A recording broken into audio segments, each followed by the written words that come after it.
Then I start recording. Yeah. Yes. Can you see me?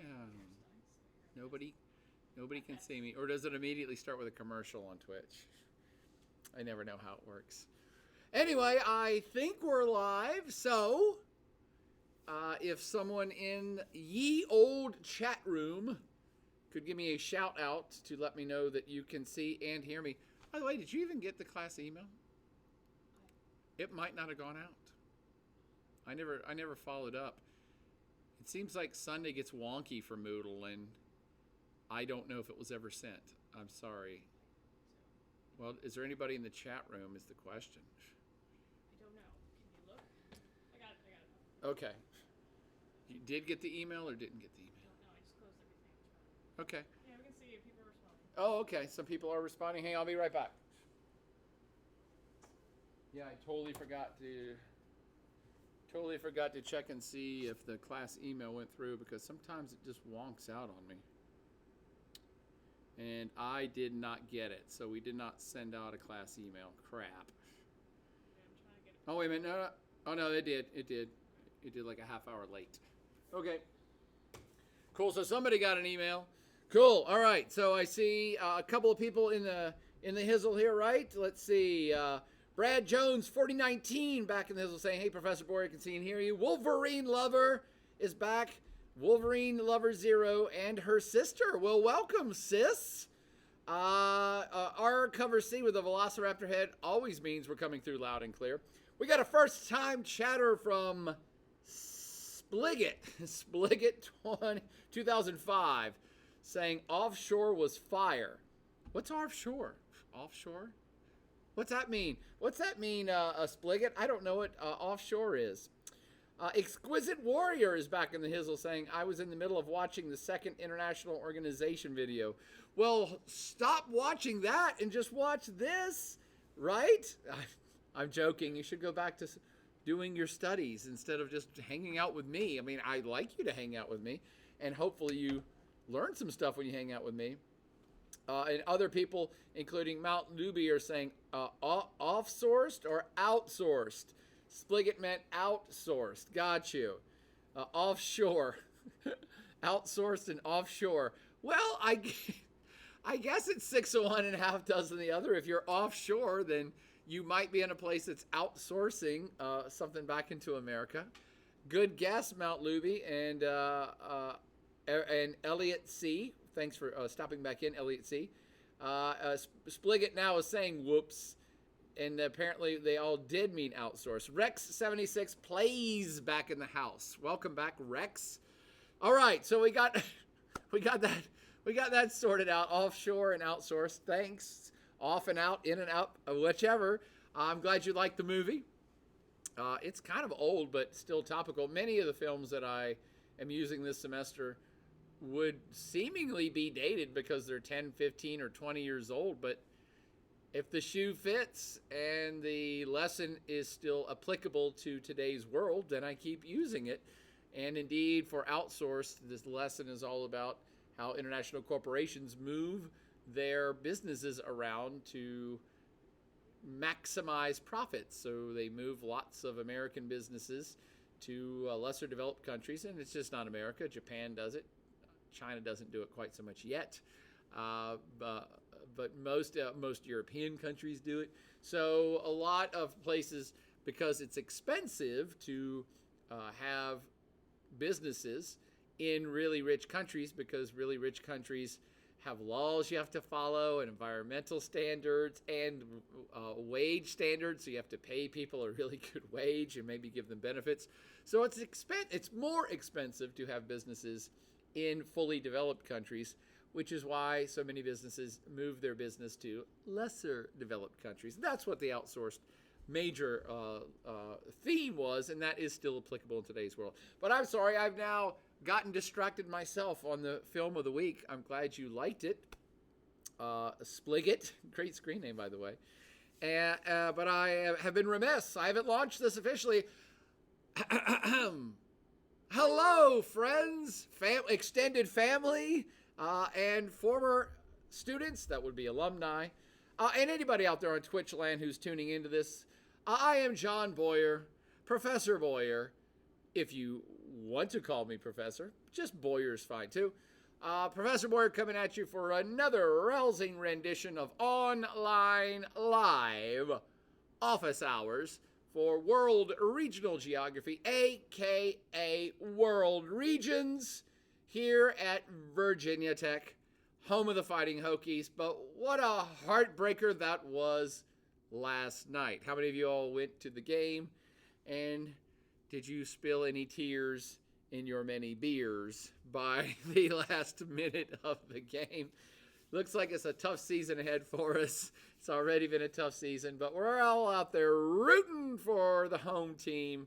And at least I hope you at least had a very good time going to the game. It was beautiful weather for it, and hopefully you had camaraderie all around, a sense of school spirit, and had a good time doing whatever illicit or legal activities that you were into yesterday. But now it's time to get back to work here for our World Regional Geography class to learn about what's going on in the world in more detail, to understand and learn things beyond the headlines. That's the whole point of this course.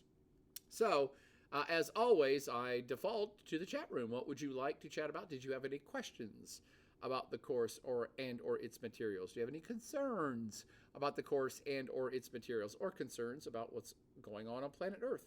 Or do you just have general questions about, hey, I heard about this and I want to know more? That's what I'm here for. I'm here for you, the students, because you're the reason I'm here. Okay, to the chat room, Exquisite Warrior says, will we get a guest appearance? Will we get a guest appearance from the left and right wing guys? Oh, you talking about the Plaid Avenger? Left and right wing? Yeah, I have been. I'm glad you asked that, Exquisite Warrior. I have been thinking about redoing that video. Several people from this semester, and this is the first time I've ever had this request, and it's been from at least 2 and I think 3 different of your fellow students in the course right now, who have said, I feel like the left and right are perhaps a little out of date, or can you talk more about the left and the right versus the right in the United States? Is it becoming more extreme, or is it more different now than it was when you recorded that video? And those are good questions. And I can do a whole separate video on that if you like. But Exquisite Warrior, you're saying you just like the appearance of the left versus right guys. I have also been thinking about incorporating them more into regular lectures, where whatever I'm talking about, I just suddenly have the left Plaid Avenger and the right Plaid Avenger pop up to offer their opinions. What do you think about that idea? That seems like fun, right? Even just talking about current events, I can have the left versus the right Plaid Avenger pop up and say, well, I believe this, and the other one pop up and say, well, I believe that. Does that help clarify things? I just kind of invented those characters, and I'm glad you pointed out that maybe you like them because you say they're very entertaining. Let's see. Rex76 says the interception was devastating. Yeah, I didn't even watch the game. My old heart can't take it. I can't take that kind of stress at my age, so I just see the score at the end, and then somebody tells me what happened. Exquisite Warrior says I work for the team, and it was heartbreaking. See, I can't bear the heartbreak of these football games. Elliot C says, I stayed the whole game and thought I was about to see a comeback. Yeah, you got to stay for the whole game.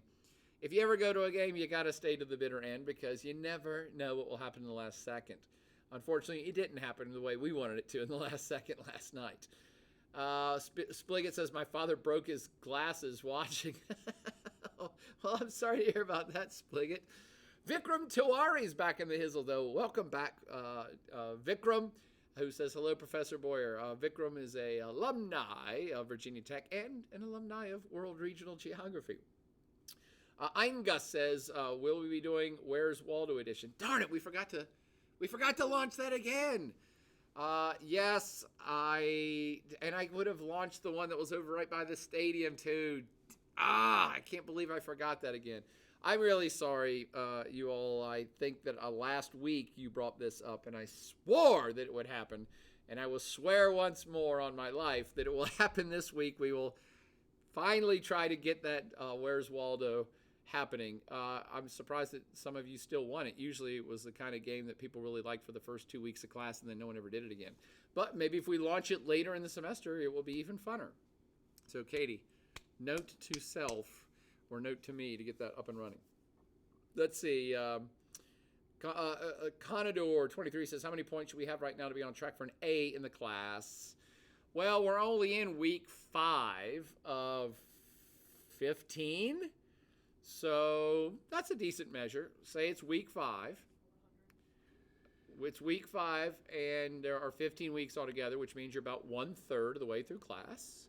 So go and look at how many points you need for an A and divide that by 1/3. There you go. There's the basic math. 400, 450. Nobody panic if you don't have 400 or 450. There's lots of points ahead. More points than you need are ahead. But if you've got less than 200 points, you're starting to be on thin ice. If you've got less than 100 points, the ice is already broken. You're way behind, and you could be drowning soon. So you better get serious about this class. But thanks for asking, Conador. How many points do you have, Conador? Exquisite Warrior loves the idea of the left versus right plat of interest popping up sporadically in the lectures. I will see to it. Elliot C. says, I'm really curious about the growing extremism in today's America. Rex Player says, I was curious about what happened to the TPP and the FTAA because in this video you seem pretty confident they would happen, but neither have seemed to have done that. Wow! Thank you for calling me out, Rex Player, which is why I was going to talk about international organizations tonight and why perhaps I just need to literally destroy all of the recordings I already have of the international organizations because it's changed so much just in the last 6 years. And I'm saying this up front. You guys know I'm a centrist. But when it comes to U.S. politics, I'm not even a centrist. I genuinely just don't care. But to teach you about the world and what's going on in the world, I have to talk about American stuff. And so, I'm sorry, all that diatribe was leading up to this. I'm getting ready to say this. It's not political. I don't give a shizzle about the upcoming election, and I'm not making fun of Donald Trump. Having said that, everything really got flipped on its head when Donald Trump took his first term, his only term thus far, but when he became president in 2016, President Donald Trump is, I believe, still, very anti-internationalist. And what I mean by that, him and his cadre of followers and his administration from 2016 to 2020 really just does not believe in the global system, really are what we would call isolationist at heart, really don't find any benefit of the United States participating in most, if not all, international organizations. So a lot of the prognosticating that I did in those videos 6, 7, 8, 10 years ago really has gone by the wayside. And this is a lecture that maybe I need to do as a general update to all the international organizations, particularly the economic ones, but maybe all of them, is that we are now living through a very different age than when I made those videos, or even 7 years ago. So to back it up just for one moment, who was it that just asked me this? Rex76 Plays asked specifically about the TPP. I have a video I could do a flash quiz right this second for you if you like. It's really old, which is why I don't use it anymore, because it was made in 2016. And the name of the video and the quiz that's attached to it is called Ta-Ta to the TPP, because the first act of Donald Trump, the first act of President Trump in 2016 was to jettison the TPP in its entirety. And that really, to me, set the stage of what him personally and his administration thought about international organizations. He went on through the course of 2016 to 2020 in his term to almost suggest a disbanding of NATO, to really ridicule and make fun of NATO countries, to really throw out all United Nations resolutions that the United States had agreed to in previous years, including the climate stuff. Throughout the negotiation between the United States and lots of other countries, most Western European countries, dealing with Iran. So you do have to understand this. Again, it's not political. I don't care about Donald Trump personally.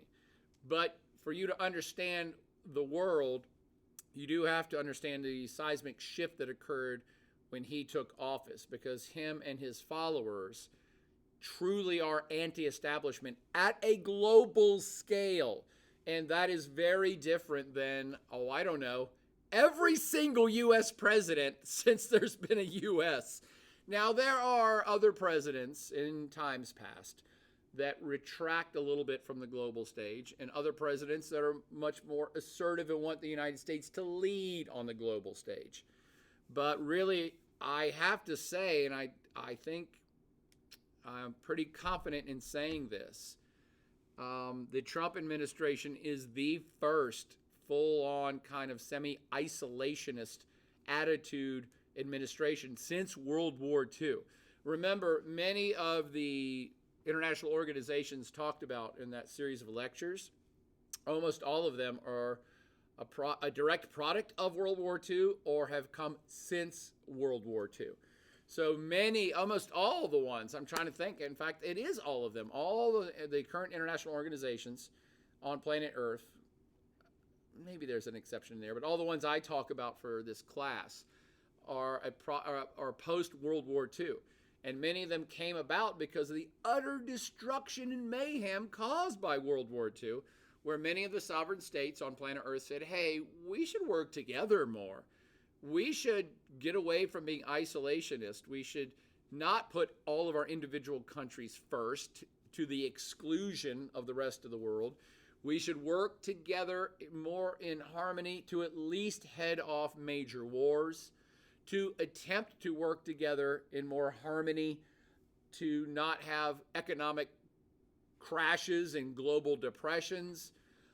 We should work together more to try to solve some of the issues that are on a planetary scale, not an individual country scale, like pollution, like global warming, like nuclear arms transmission.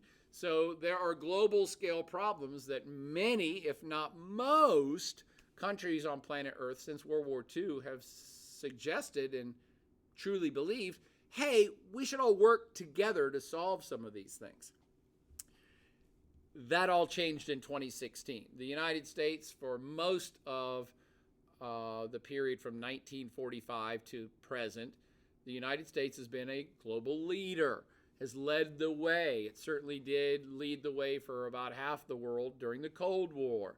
And since the Soviet Union collapsed in 1989 to 1991, the United States was kind of the undisputed leader of the free world and was trying to help shape things around planet Earth. This is not a personal attack. You have to understand this to understand foreign policy in the United States and the future of what's to come after this next election. The Trump administration is a resounding opponent of working with other countries. They simply do not believe it's in the United States' interest. And you might meet lots of smart people who are Trump supporters or work for the Trump administration who will give you some very good arguments of why they think it's a complete waste of time. I don't personally see it that way, so this is now my personal opinion. I can't fathom how the United States as a leader of NATO is a bad thing for the United States. I can't get it. Former President Trump would always say, we're spending too much money to protect people, and I hate everybody but America, so I don't give a shit about all those people. And you're like, okay, well, that's fine, but you're failing to understand that the United States, as the leader of the world's strongest defense initiative ever created by humans, actually helps keep Americans safe. And now I am getting a little preachy, but it's kind of very obvious to anybody that studied international relations or international politics or basic logic or basic common sense. Yes, the United States has funded a lot of what's going on in NATO, comma, the United States, I should say, semicolon, the United States also is the world's biggest spender on defense everything, period. The United States spends more money on military stuff than the entire rest of the world combined. So the argument of isolationism from NATO is bizarre. The United States already spends tons of money, more than everybody else put together, and having 27 or 28 other countries who have said on paper, we promise, we swear, if the United States is ever attacked, all 28 of us are going to come and be on your side immediately. I just can't see the downside in that, but many of the Trumpers do. And that's, again, I'm not trying to affect your vote. It's your vote. Vote the way you want to. And I'm not making fun of Trump. I'm continuing to stress, of all the things that you should be paying attention to in a U.S. election, to me, the only one of any consequence is foreign policy. I know, I'm the only person in America who will say that. But here's why I say that. The United States Commander-in-Chief, the United States President is the Commander-in-Chief, right? They are the head of the military. Okay, what do you use the military for? For things out in the rest of the world that are affected directly by foreign policy. And on top of that, the United States President is the top diplomat, top negotiator, the top dog of everything foreign policy. An American president is limited in a variety of ways from doing things inside the country. The American president can't just declare abortion illegal. That has to go through the House of Representatives and the Congress, and the Supreme Court then has a say in it as well. So the United States president doesn't have as much power as you think to just wave a magic wand and do things within America. The United States president can wave a magic wand and do pretty much anything they want in foreign policy. So to me, Americans have always been slightly confused of the significance of foreign policy and the person that you're going to put in charge of it. Again, I know that people vote for political parties and the Republicans want to ban abortion or have more guns or do whatever, and the Democratic Party wants to have more taxes or have more social programs. Sure. The U.S. president has virtually no control over those things. He can guide Congress to pass laws. He can appoint judges to the Supreme Court that might support laws he likes, but he cannot do those things directly. Whereas foreign policy, starting a war, that's 100% the U.S. president. Deciding whether to give foreign aid to Saudi Arabia or Israel or to have a trade war with China, totally the U.S. president. So we focus on all this, to me, noise. It's complete and utter noise. The U.S. election is 99% noise about two humans saying, I'm going to do this in America, when the reality is they can't do those things in America unless they go through the other two branches of U.S. government. So the U.S. president can't just decide, I'm going to make X illegal or I'm going to make X legal. I'm going to do this or I'm going to do that or I'm going to raise taxes or I'm going to cut taxes. The Congress has to do that stuff, not the president. So to me, you should only be looking at foreign policy and what this human who sits in what we call the White House is going to do for the next 4 years. That, to me, is of the supreme importance of the U.S. election. But maybe that's just because I'm a citizen of the world, and that's the stuff I pay attention to, not just stuff happening in this country. Does that make sense to all of you all? And so the reason I went off on this tangent is simply for you to understand what's not being talked about at all, which is the difference between former President Trump and Vice President Harris is very stark, but for none of the reasons that are being reported on. None. And whoever wins this election in what do we still got? Like 7 weeks of this nonsense. Whoever becomes the next president of the United States is taking the United States in one of two diametrically opposed directions. That's what's really important. And to restate, for clarity, the former Trump administration and everything that him and his followers have said in the 4 years since he left office suggests that they will be very isolationist, very anti-internationalist, very anti-international organization, will take the United States out of more organizations. I know former President Trump just kind of spouts stuff all the time in his many thousands of hours of speeches. But he has said on more than one occasion he's still considering disbanding NATO or pulling the United States out of it. And it's like, okay, well, that's kind of a very big shift for the United States of America. And it's one, by the way, that virtually no people who are in the United States military would agree with. None of them. No one in a serious position of power. I mean, I don't know, some grunt who just went through boot camp last week might say, yes, we should pull out NATO, but none of the Joint Chiefs of Staff, none of the people that actually run the military, none of the U.S. State Department, none of the diplomatic corps, none of these people think it's a good idea to get out of NATO. But it's a talking point for former President Trump and his cronies. So that is what I mean by diametrically opposed. Vice President Harris and the current Democratic Party are still very much about cooperation with the wider world and engagement. So you have a couple different ways you can. By the way, I wanted to do a whole lecture on this, and here I'm doing it. So I know I'm getting behind on comments, and I'll wrap up in just 1 second. But here's a couple different ways for you to think about the upcoming U.S. election from a foreign policy standpoint.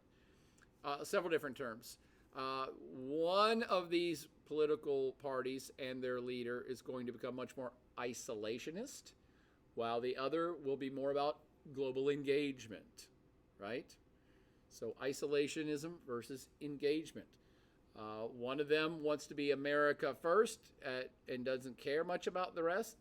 The other one wants the United States to be a global leader in world affairs and structure what's happening in the world. And I think you know who is who in some of these descriptions. So the last way I would define it is one political party and their leader consider the rest of the world as antagonists. They're all competitors. They're competition to the United States.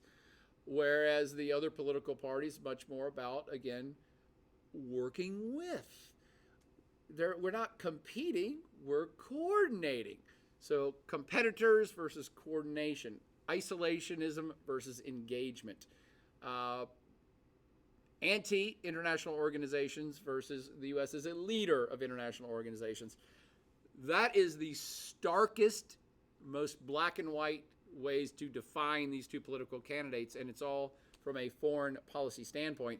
And it will matter very much which one of these humans leads the United States into one of those two paths in the upcoming 4 years. Wow, that was kind of a lesson unto itself, wasn't it? Did you learn anything there? Somebody get a shout out if you learned anything there. And if, by the way, if you think I offended your favorite candidate or favorite political party in one way or the other, please tell me that too.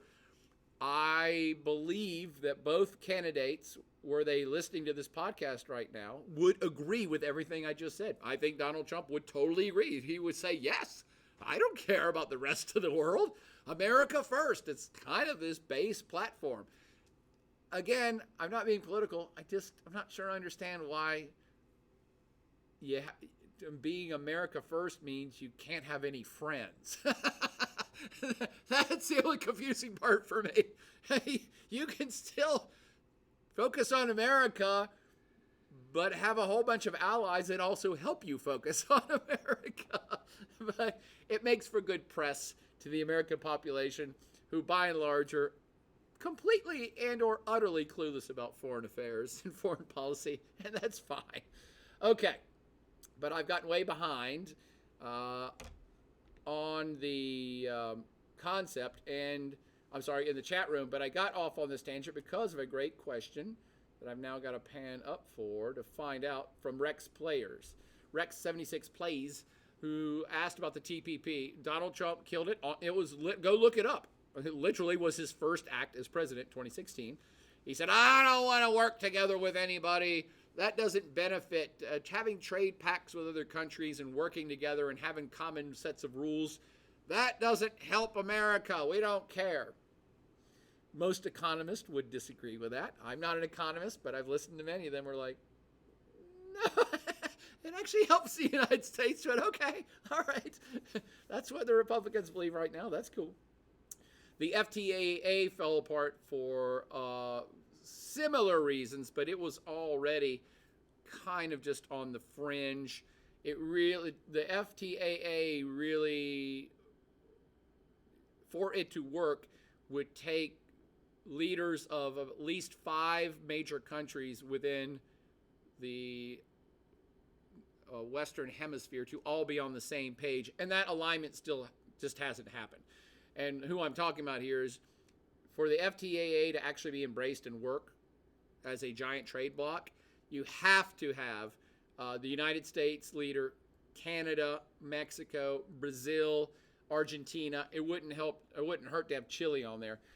If you had all 6 of the leaders of those 6 states that simultaneously thought, hey, this is a good idea, it would probably happen pretty quick. But that alignment of leadership just hasn't occurred yet at the same time. And again, back to former President Trump, he was against the TPP, which was a smaller, more well-honed, well-defined group of really rich countries along the Pacific. And he didn't even like that. So obviously the FTA was never going to play with him. But he's not the reason it went away. It was already kind of slowly, I won't say dying, but just kind of festering on the sideline. And South America in particular has got a lot of issues now with, Venezuela. Poor Venezuela is just kind of stumbling into chaos and civil war. You've had extremism, the same political extremism that's occurring in America right this second, that's been occurring in Brazil, roughly in the same timeline. So you've had right-wing nationalists come to power in Brazil, much like in the United States, that just say, screw everything international, we don't like any of it. So the FTA already had issues, but I won't say it's dead. Nothing's ever really dead that's not been a carbon-based life form that's alive. So ideas never really die. It's just not the right time for that idea right this second. I was much more optimistic about it because there was 3 or 4 leaders that were all about it back during the Obama era, and it looked like it was going to turn a corner, but it just never worked out yet. But great question, Rex Plays. Now I gotta really revisit all those international orgs for the economic stuff because, yeah, a lot has changed. I can't stress enough what we call it a sea change, S-E-A, the ocean. A sea change is a giant shift of water that suddenly moves a different way. And these things take time, and they're slow, and they're really big, and you can't just stop them once they start. And so there's been a sea change in the attitude towards international organizations that really almost merits a separate lecture. If you guys all send me an email right this second, if 20 of you right this second say, I would like to see the sea change in international organizations lecture, then I will do one for you. And you'll get 5 points for emailing that to me. So Katie, give them the email address to get 5 points right this second simply for attending the online office hour. You send me an email saying, I want to see the sea change international organizations lecture or update. You can just shorten it to, I want to see the sea change, and I'll know what you're saying. And you got 5 points for doing that. Exquisite Warrior saying, will there be any video quizzes from week 8 on? If there are, I assume they'll be on different regions themselves. You are correct, Exquisite Warrior. You have nailed your hypothesis. It's exactly right.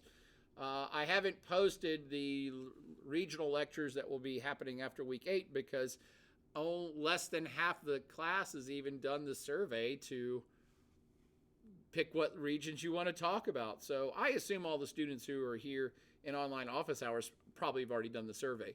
But if you have not, please go do the survey that's on Moodle. that says, hey, pick the 2 regions you'd like to hear the most about. And once I get more than half the class to do it, I'll give everybody 5 points, and then I'll know what lectures I should post up for you after week 8. And by the way, Exquisite Warrior, there are video lecture quizzes every single week till the last day of classes. There's an international film every single week until the last day of classes. There are book reading quizzes to the last week of classes if you put them off, but you shouldn't. And there will likely be a flash quiz every single week till the last day of classes. So there's stuff all the time. I only post it 1 week at a time, and I don't know what schedule we're going to do for the video lecture quizzes yet. Conador says, my name is Rose. Conador is my last name. I have 409 points. Bam! Well played, Rose. You're right on track. Exquisite Warrior has 376, and you'll be at 410 after tonight. That is correct, Exquisite Warriors, because I'm already going to give you 5 points, so you're already up to 381. Let's see. Rex Play says, I'd be pretty interested in seeing that video about Trump and the TPP. Okay, Katie, remind me to activate that. I'll even activate that tonight. The hell with it. First time chatter from C. Plackner. C. Plackner, who says, same here. Well, thank you, C. Plackner, who also wants to see the TPP, and thank you for your first time chatting. Decepticon back in the hizzle saying, how many points should we have aim to have after this week? I think we already covered that. Rex Play says, seems like the general consensus is about a third, about 400 to 450-ish. Yep. Okev says, is there a form to fill out to get the points for this stream, or will it be an email again? Yes, you already got that. Okev, I just said, send me an email right now to say you want to see the sea change. Three Cats Pat that says, I'm sorry I joined late. I just want to share a funny story. What happened to me? I had my naturalization interview on Thursday. Well, congratulations, Three Cats. I was asked what the U.S. economic system is. I answered, leaning towards socialist, and the interviewer looked at me shockingly. I had to make a correction and say it might be a long way to go, but right now maybe capitalist. There you go. Interview quietly moving forward to next question. Yes, I'm sorry if I was confusing to you in stuff you've read in this class. Three Cats. We would qualify the U.S. economic system as capitalist. Many would say it's devoutly and 100% capitalist. That's nonsense for reasons that you understand and the interviewer themselves did not. That's okay. They didn't take my class. But it can be disputed and is vigorously disputed in our United States of this America that we're anything remotely close to socialism. Socialism and communism, I should have taught this if I didn't suggest this in the book or in lecture videos. The general consensus of the U.S. population is that socialism is evil and communism is straight from the devil's anus coming to kill us all. So that is a very U.S. cultural phenomena. Most other parts of planet Earth have people who don't think that way. I could be wrong. I'm not from other parts of planet Earth. But it's not a bad word in many circles in the United States. And again, not to pick on the current upcoming U.S. election, but Republicans in general, conservatives in general, Republicans specifically, think that any inclination or hint or whiff of socialism is true evil to be stomped out. And it's just because they don't understand what the term means. They're convinced that we are the Wild West of capitalism and we provide no benefits and no services and no anything to our citizens at all. And that's evil. And that's why they hate taxes and they hate having their taxes go to the local school boards, and they hate having their taxes go to anything they don't particularly like. All you have to do is say, hey, but you like the military, right? Of course I love the military. Well, your taxes go to that. Isn't that a social benefit to the country? Well, that's different. That doesn't count. So U.S. Republicans, by and large, in general, are very anti-socialist concept and would dispute that any Americans actually get any social benefits. And they would argue, no, we get taxes to do things like national defense and build highways, but that's different and doesn't count.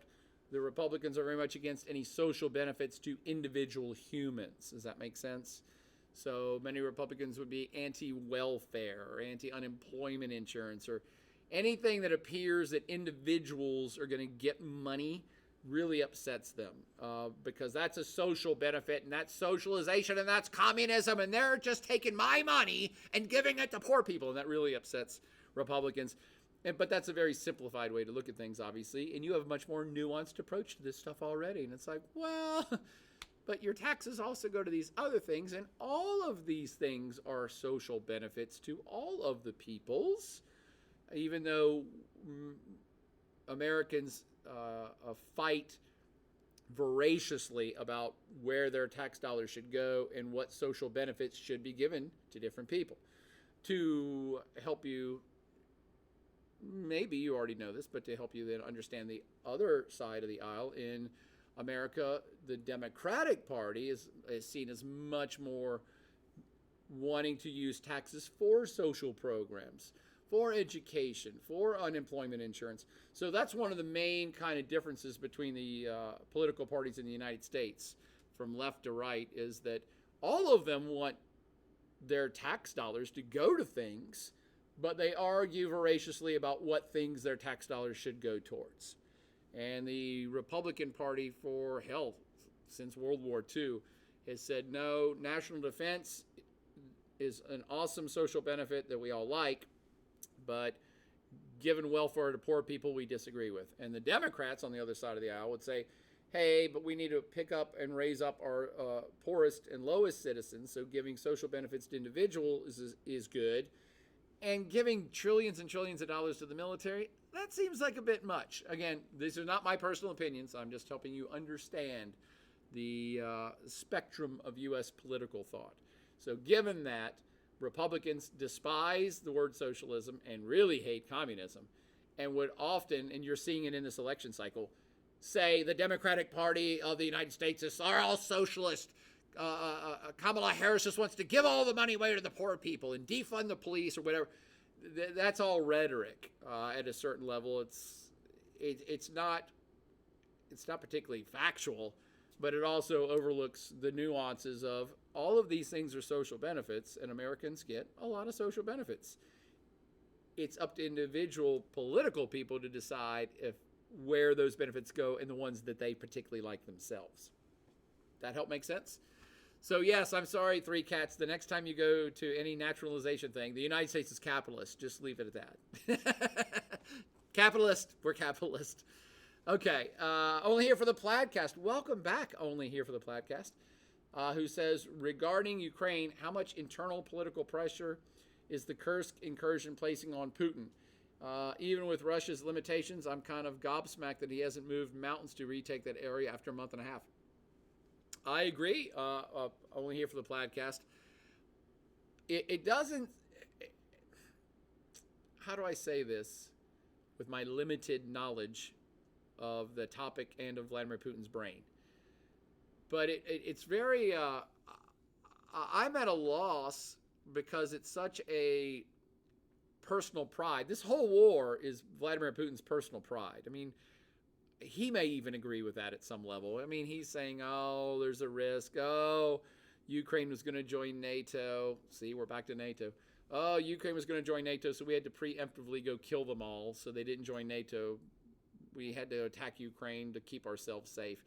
That's their kind of official line. It's kind of nonsense. I think people in the high circles of the Russian government know this is all nonsense. This is a pride thing, and Russia lost not just Ukraine, but lost all of Eastern Europe. Russia used to be an empire. It was called the Soviet Union. And Vladimir Putin, in more speeches than I can even count anymore, has said the greatest tragedy of the last century was the dissolution of the USSR. The greatest tragedy for Mother Russia was losing the territories of Eastern Europe. He has said it openly. So, him invading Ukraine, not really surprising, not really shocking. And for him to not only not be winning that war quickly, which is what he assumed, and most of us on the outside assumed it as well, but now is losing territory within his own country, Obviously, Russia can take it back when they want to, but it's been a month and a half. It's kind of odd. It doesn't speak well to the state of Russia's military that they've not been able to take that territory back yet. Because, again, this is a war of personal pride, and it's got to be damaging to your personal pride that, one, you haven't won already, and two, they're taking parts of your territory now. So I don't know. I wonder if the Russian military is on shaky ground right now, although that would surprise me. But we've all been surprised in the past. No one was surprised by this invasion, but for example, none of you were alive yet, but when the Soviet Union collapsed in 1989, it was actually a huge shock to everybody. People like me who follow this stuff, and people that were 20 and 30 and 50 years older than me that have spent their entire lives following Soviet Union affairs and U.S.-Soviet relations, they were surprised too. So surprises still happen, even big ones. So maybe the Russian military is on shaky ground. That would be surprising. It seems like they're doing pretty good in the war in Ukraine right now for them. Pretty bad for Ukrainians. So long story short, I don't really know, only here for the Pladcast. It is odd, but I would say from a military perspective, we can perhaps make sense of it simply from a strategy perspective, which is they were making a giant push on certain fronts into Ukraine. They've swarmed soldiers there and equipment, and they've had a very large and, again, quite frankly, successful offensive, chipping away at Ukrainian army and taking more Ukrainian territory. So given that they already had this strategy happening and it's being successful within Ukraine, the Ukrainians jumping out and taking out some territory further north, even though it's within Russia proper, strategically it's not that big a deal. And strategically, Vladimir Putin and his generals, I assume, would be like, there's nothing strategic that we need to protect in those areas. That's a sideshow. We obviously will take it back after we finish doing what we're doing down here in this major strike that's countrywide across eastern Ukraine. So that would, to me, that's how I would logic it out, only here for the Pladcast. But, you know, don't put all your chips on my theory. I just try to understand things from a logical perspective. Okay, what's going on here? Yeah, all right, that doesn't make a whole lot of sense. So what could be the reason why this makes sense? And that makes sense to me. They're saying, well, winter's coming. And winter in this part of the world is a time where you have a cessation of hostilities, let's say.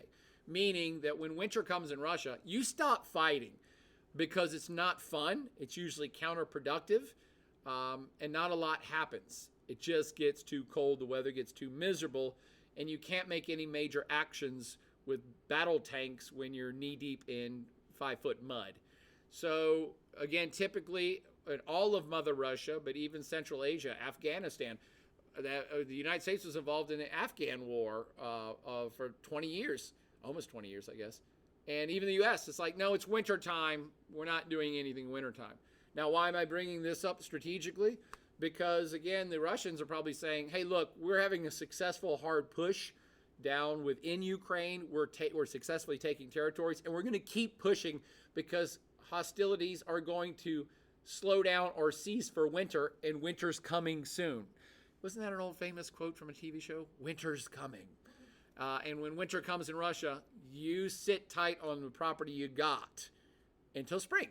So likely the Russian military is saying, we're going to keep on our successful path now and hunker in during winter and refortify those lines. And then in spring, we'll go back and take that territory that's within Russia proper. Hope that makes sense, only here for the podcast. Spliggett says, I don't think any of the films this semester will top City of God. That one is a tough one to top. I'm glad you liked it, Spliggett. Three Cats Pat says, whew, I passed the interview, so I'll be quietly educating myself from now on. I find your lecture makes more sense. Well, thank you, Three Cats. It's too bad the Naturalization Committee doesn't agree, but that's okay. They're just trying to hit the highlights. They just want you to say, yes, we're a democracy. Yes, the U.S. is a democracy. And yes, we're all free and fair. And yes, we have the rule of law. And yes, we're capitalist, even though none of those things is technically 100% true. Let's see. Rex Plays is throwing out a congrats to Three Cats Pat as well.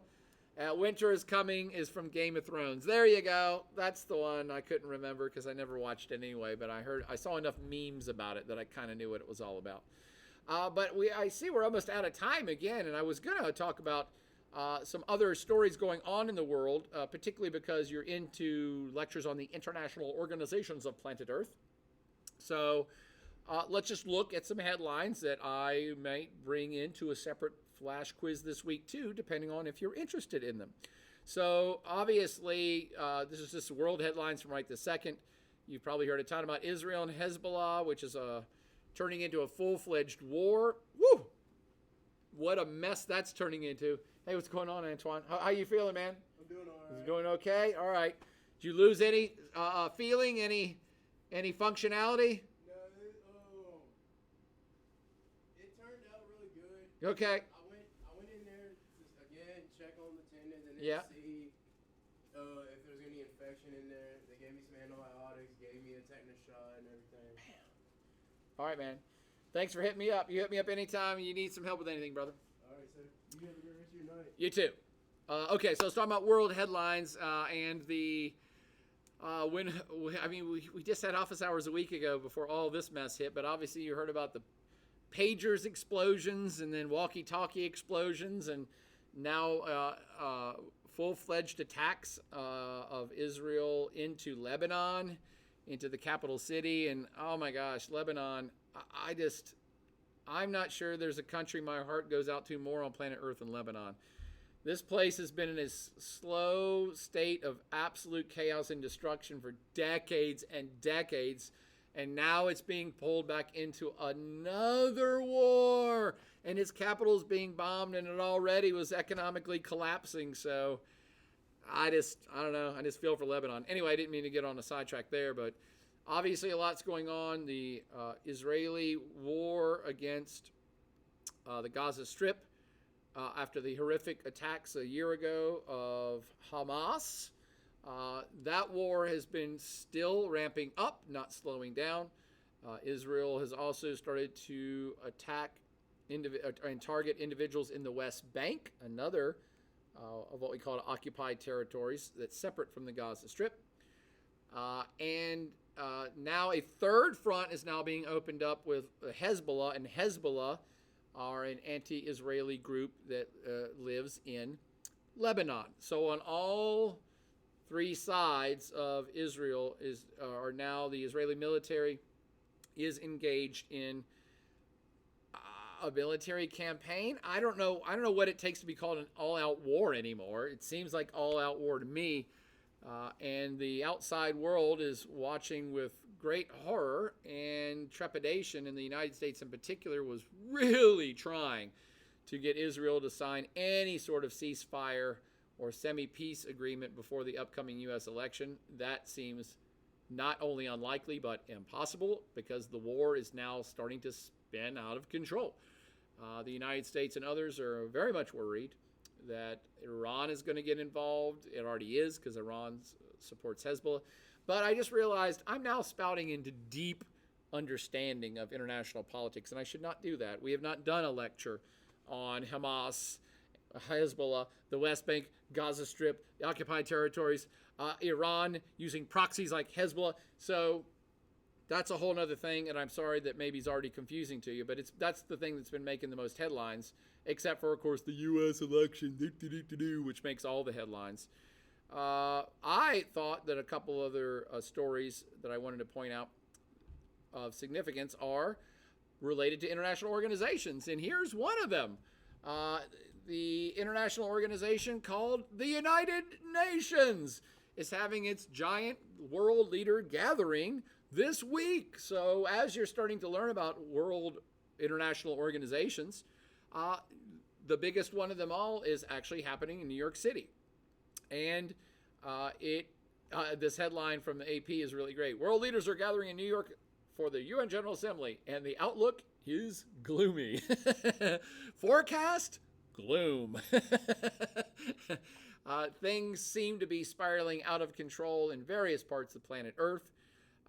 Ukraine, Israel, we've talked about both of those in the last 15 minutes. But Venezuela is collapsing. There's more friction between China and many of its neighbors. We have an upcoming U.S. election that will determine whether the U.S. wants to be a global leader and work towards world peace, or become isolationist and doesn't care about world peace or anything else, and therefore things will become even more destabilized and chaotic if the United States steps back as a leader. But by the way, again, it sounds like I'm making fun of Trump all the time. I'm not. Many folks in the United States who support Trump would say it's not our job, and we haven't been doing that good of a job of being a leader anyway, so why even try? That's a decent argument that can be made. I don't particularly make that argument myself, but it's an argument that can be made. Why does the U.S. have to do everything? We shouldn't do nothing and let the world sort itself out. That is a reasonable argument that reasonable people can make. And I would reasonably counter, yeah, that's what we did right before World War II. See what I did right there? Because World War II sucked. So the world leaders are gathering. And then on the same storyline with that international organization, the UN reform plan adopted despite Russian opposition from just 7 hours ago. The big United Nations meeting that happens, I think it's only once a year, but maybe it's twice a year. But this is the big one. It's always kind of in fall, where they have this really big one in September, October.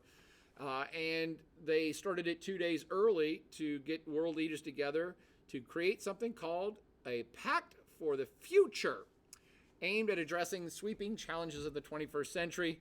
And Russia tried to derail the entire thing. Is one of the few countries that voted against it. But it passed despite them, and Russia is saying, well, that means we didn't like it and our friends didn't like it, so it is not legitimate, and maybe the UN shouldn't exist at all. So again, we're in this interesting, the UN and maybe many international organizations are kind of on a precipice right now, and this is something I might do in a whole separate lecture about sea change, if you want it. The United Nations is kind of at a precipice here. If Donald Trump gets elected, his administration will likely say, we don't care about the United Nations. And you already have Russia that's saying, we don't care about the United Nations. And that's two of the biggest global powers there are. China actually likes the United Nations. China likes order. So China may end up stepping up and being kind of the main world player to help support support the sustainability of many of these international organizations, possibly including the United Nations. China likes the rules. China likes the global rules as they are. They disagree on various specific things, but they like a rules-based order. Vladimir Putin of Russia and Donald Trump of the United States, not particularly keen on a rules-based international order. They just aren't. It's not making fun of them. They've said it outright. They don't believe in it. They don't care. Every man for himself, every country for themselves. Again, we've done that humans have done that in the past. Usually doesn't work out great, but we can try it again. What is the Pact for the Future? I don't even really know what it is. Let's see if it'll point out here. Summit. So they had a Summit of the Future over the weekend, ending with the Pact of the Future. Once in a generation opportunity to reshape human history by reinvigorating international cooperation. There you go. So they basically had this get together this weekend to say, hey, shouldn't we keep doing these international organizations? Shouldn't we continue to strive for international cooperation? And again, Russia was like, no. Let's see. German Chancellor Olaf Scholz. I love the word Olaf. He says, a pact for the future can serve as a compass for us, a compass whose needle points towards more cooperation and partnership instead of towards more conflict and fragmentation. Well said, Olaf. That would definitely work its way into a sea change talk, and that would be a test question if it comes to that. So what is the Pact for the Future? Let's see. Leaders pledge to strengthen the multilateral system to keep pace with a changing world and to protect the needs and interests of current and future generations facing persistent crisis. Now, that's very floral and very general and very all-encompassing. So they're going to have to kind of sort out some actual tangibles out of that. It says the pact includes declarations of intent to reform the UN Security Council. Oh, I like that.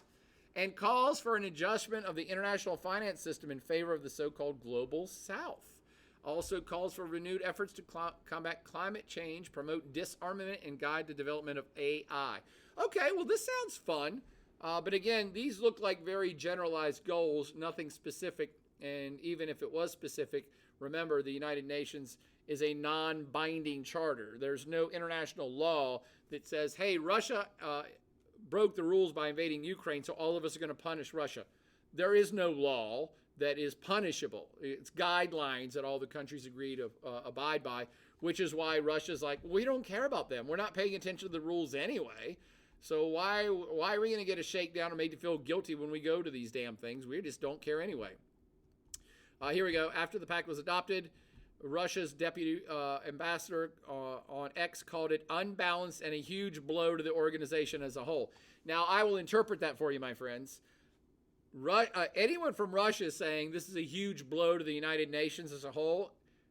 The decoding of that is Russia may be pulling out of this sucker altogether because we don't like it and it's not doing what we want. And every time we do something, you guys say it's against the rules and you make fun of us. So we could be seeing an end game for Russia where they just stop going to the United Nations or make a bold statement, say we're pulling out of the United Nations and all of our buddies are going to pull out too. Who are Russians' buddies? Well, Russia's objections were backed by allies Belarus, North Korea, Iran, Nicaragua, and Syria. And what a fun, fabulous 5 countries those are. Those are 5 countries you probably don't ever want to live in that are backing Russia's claim that this is all unfair and all terrible, that anybody would have a general statement that we should all work towards working together in the future. Yeah, I know. How offensive is that? Anyway, I know I'm out of time, but it seems like I got a couple other comments here that says, only here for the podcast says, thanks, makes sense from a strategic standpoint. I agree that it would seem to be hard on Putin's pride. It definitely is. Rex Play says, I don't know if you talk about the Middle East section of the course. I assume you probably do. I try to. But I would really like to watch a lecture about why the modern Middle East is such a hotbed of conflicts, war, and disputes. Yeah, that lecture would be about 18 hours, Rex, but I'll do my best. Elliot C says, I am curious if it is really worth it for the USA to involve themselves in so many wars. Oh, I agree, Elliot C, but Elliot, the United Nations does not start wars, and it does not end wars. Individual sovereign states start and end wars. And the United States, indeed, has been involved in perhaps way too many wars in my lifetime, much less yours, which is even shorter, and has been multiple conflicts even in your shorter life. So yes, the idea of isolationism from the Republican side of U.S. politics, they have a point. Don't get me wrong. Again, I'm not picking sides. I just want you to understand what the two sides are about and how it will impact the future of the U.S. and the world depending on who wins the election. So the current Republican concepts are very new to the Republican Party, by the way. So this is something maybe you don't know, Elliot C. Over history, the Republican Party has been very much the pro-military party. And over my lifetime, since World War II, the Republican Party of the United States is the one that's much more hawkish, which means the Republican Party has been much more prone to support international conflicts that the United States gets engaged in. Absolutely, overwhelmingly, the Republican Party is the one that says, yes, we should go invade Iraq. That was the Republican Party that supported George Bush. And yes, we should go into Afghanistan. That was mostly Republican Party. Now, they have Democratic backers too.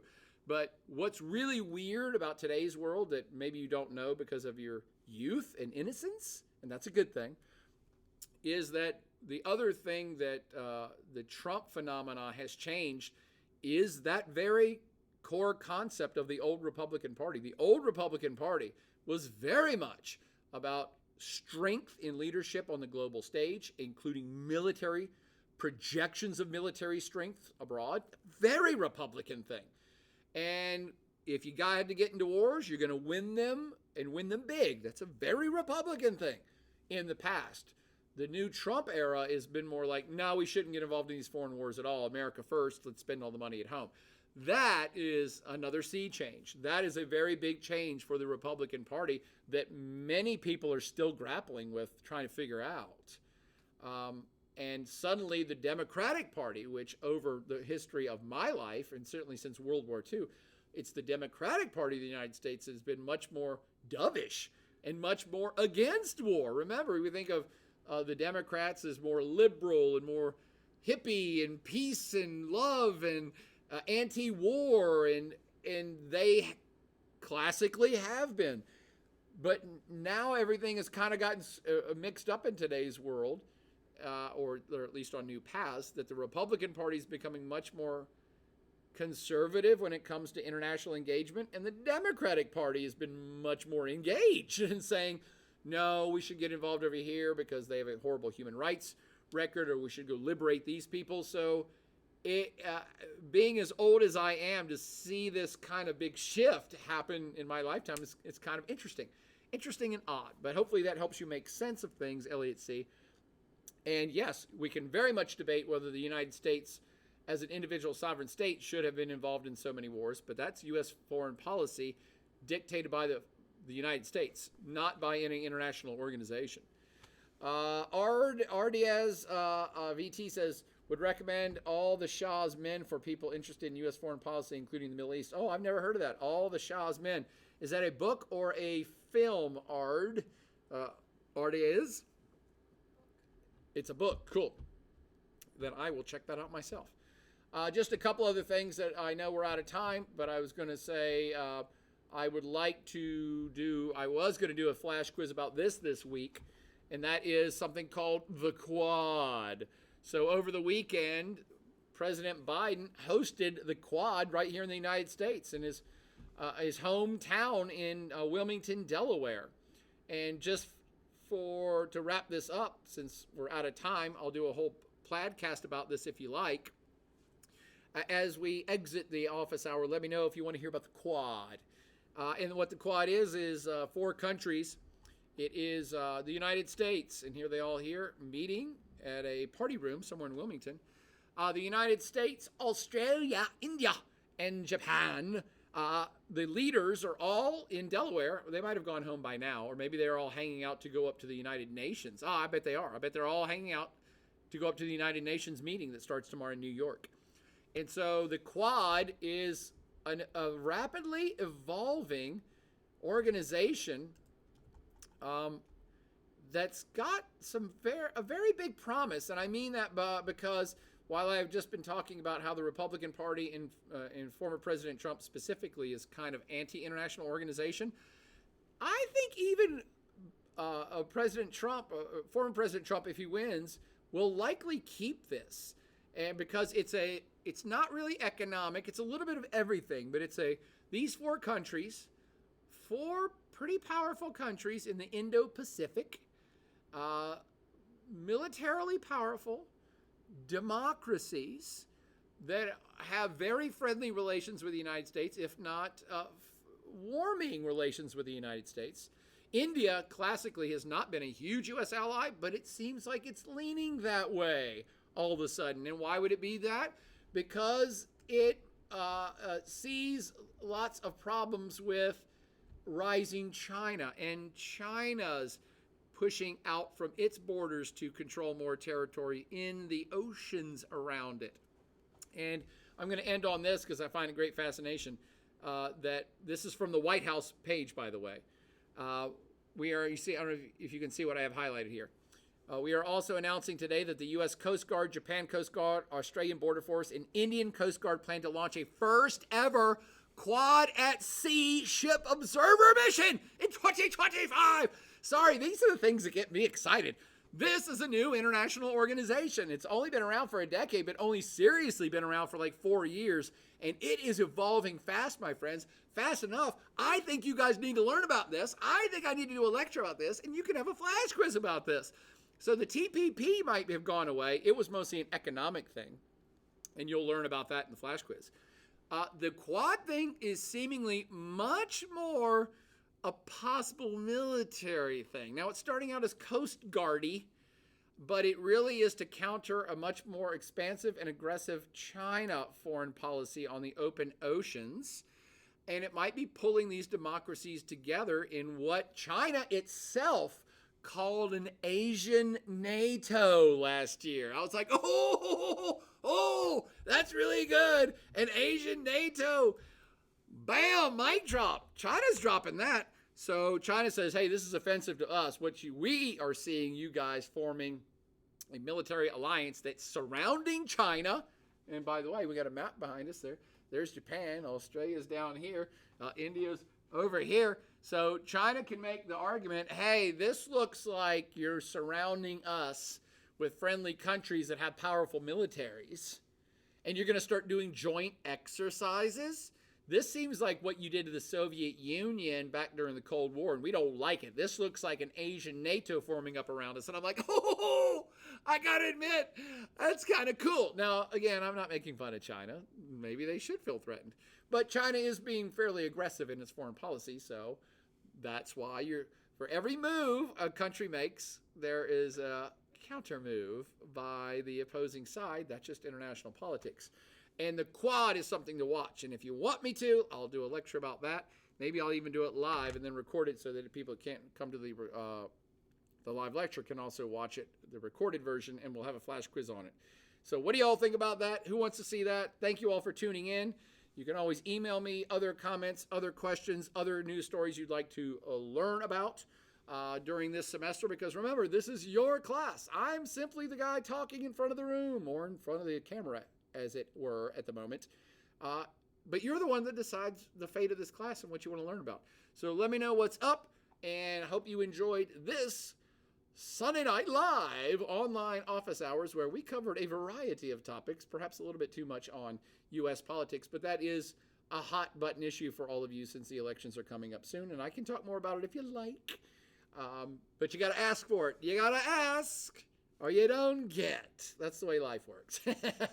So good night, everybody. Have a good one. Thanks you all for shouting out. I see C. Plackner, Elliot C., Rex 76, 3 Cats, Elliot C., Mount Luby, Brad Jones. First time chatter from Alicia McCann. Thank you for your first time chatter. First time chatter from Little Biscuit. Oh, that's a good one. Good screen name, Little Biscuit. First time chatter from Twitchy Wife Dre Sinatra. All of you are suggesting you want to see a live lecture on the Quad. Brad Jones wants to see it. Eingoss wants to see it. A Crippled Husky wants to see it. Thank you all for tuning in. You're too awesome. Have a great Sunday evening and a great tomorrow and a great week in World Regional Geography and everything you're up to here at Virginia Tech. But for now, as always, party on.